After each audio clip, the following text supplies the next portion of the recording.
What is going on, y'all? Robert Sykes, KetoBodybuilding.com, KetoSavage.com, and I'm coming at you for week 21 of the building phase, our building series, week 10 of the reset. And this was kind of a deviation of plan for me. I had some company in town this weekend, and I ate a lot of food. Let's just dive right into the chronometer data here. So here I am on my chronometer sheet. You can kind of see how I've been trending down all throughout the month of August, and I had this pretty big bolus, which is what we have here, and weight reflects that as well. If I do a little deeper dive into the trends, go into my charts here, you can see kind of all throughout the month of August, pretty dialed in because I was trying to get some weight lost in preparation for that March, and then had a little bit of a bump during the week end of the March, which is what we have here, and then a pretty significant bump these past few days throughout the last few days of August. And that resulted in a corresponding increase in scale weight as well. If I go to my AI dashboard, I'll go ahead and just add today's check-in. So today is the 2nd, I guess. And then, let's see here. My weight this morning was 194.6. So the lowest I got with this reset was 189. I just got done doing an Inbody. That put me at 20.9, and that was via the Inbody scan. And I'm back on track with the macros today. I'm going to be targeting about 200 grams of fat and 190 grams of protein and about 20 grams of total carbs. So hit submit on that bad boy. But you can definitely see the trend, the spike in fat, spike in protein, a little bit of a spike in, trace carbs from vegetables and stuff, overall spike in calories, and corresponding spike in weight as a result of that. Now, some of that's definitely water weight because I was also having more sodium, so that should flush out over the next few days, but did have a bolus of intake. I didn't exceed, the highest I got was 4,700 calories, which is quite a bit higher than the 2,700 I've been averaging lately, but not anything like the 6,700 I was having a few months ago.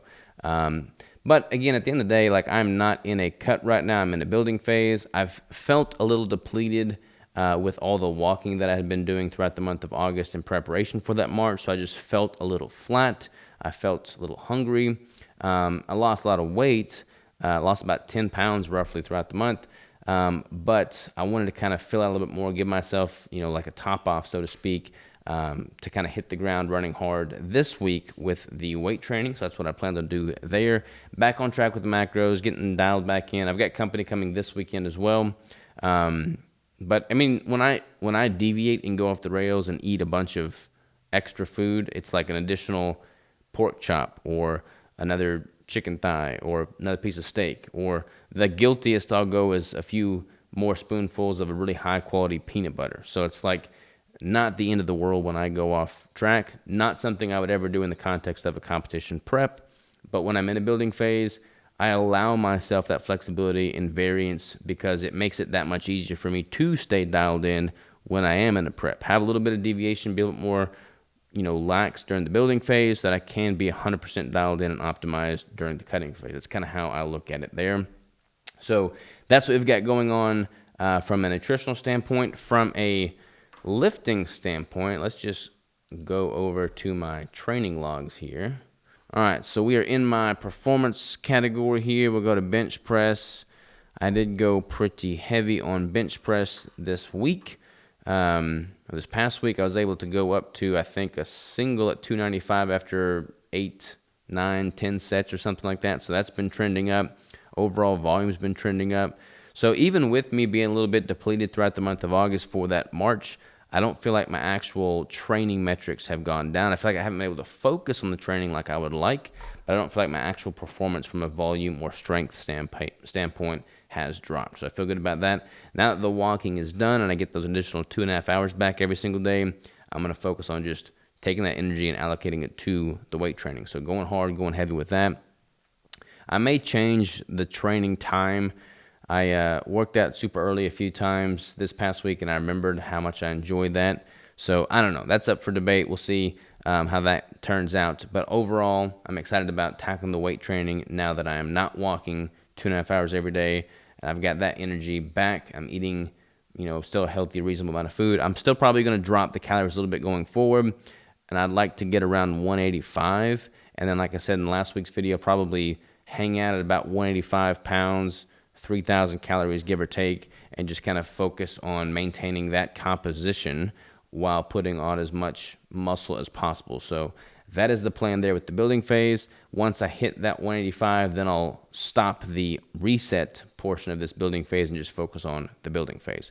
So that's what we got going there. Again, a little bit of a deviation this past week with the increase in calories, but having that makes the overall that much more sustainable. So feel pretty good about that. All is well. I've got family coming in this weekend. We're going to butcher some lamb. So I'm going to have some fresh lamb meat in the freezer. So I may be eating a bunch of lamb in the next few weeks. So we'll see how my body responds to that. Appreciate y'all tuning in. Oh, here's some pictures of me at the 20.9% body fat that the Inbody's showing me at. I definitely feel a little bit bloated this week or today after having those days of higher calories. I just feel like everything was a little bit off. I feel like I ate a lot more vegetation. I had a whole bunch of broccoli last night. I don't ever eat broccoli. So I feel like I'm holding a little bit of fluid and just have a little more bloat from that. But again, that'll all flush out over the next day or two, so I'm not really worried about it. But that is a wrap today on week 21 of the building series. So we will see you next week for week 22.